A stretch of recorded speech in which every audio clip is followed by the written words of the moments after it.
Hey guys, in this video we're going to look at two special linear inequalities, a little bit more into the equation solving aspect of this. So the first equation is the first inequality is 2 minus 7y is greater than 30 minus 8x. And we do want to approach this in the beginning to solve for y. So I'm going to write it down. I'm okay with the left-hand side, the 2 minus 7y. But on the right-hand side, I'd like to have it in mx plus b.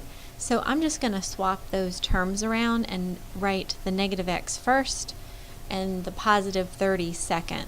So just swapping those is going to be negative 8x plus 30. Then looking at the equal sign and wanting to get y by itself, I'm seeing that 2 over there on the left, and I would like to subtract that 2 from my constants. That moves it from the left-hand side, and we now have negative 7y on the left and the negative 8x on the right, and 30 minus 2 is a positive 28.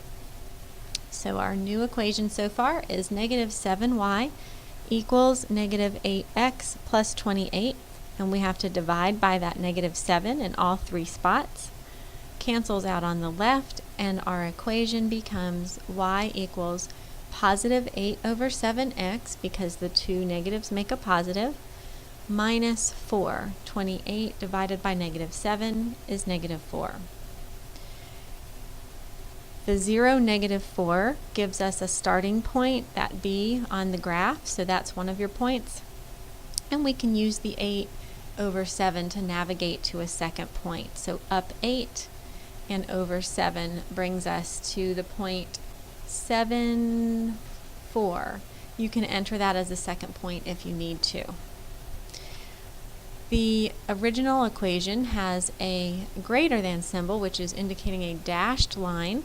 So we're going to draw a dashed line through those 2 points.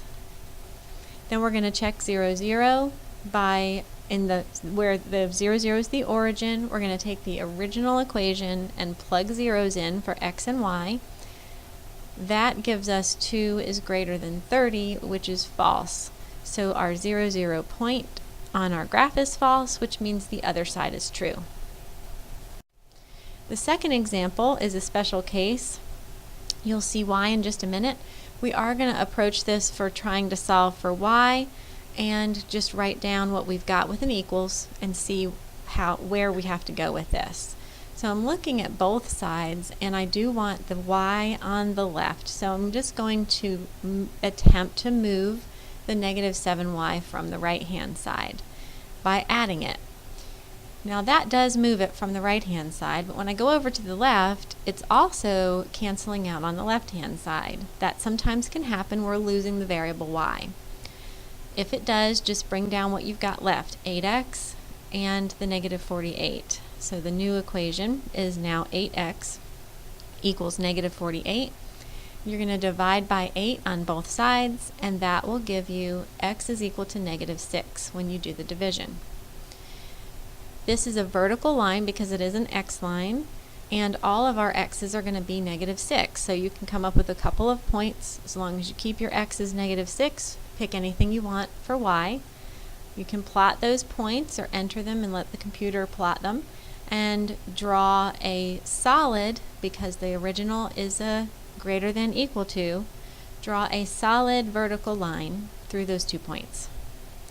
Now, just to be safe, I'd also still like to check 0, 0 in the original equation. So I'm going to write down my original equation and plug zeros, and there are 3 spots, that's fine. And it's giving me 0 is greater than or equal to negative 48, and that is actually true. So my origin point is true, and I will shade to the right of the line that I graphed.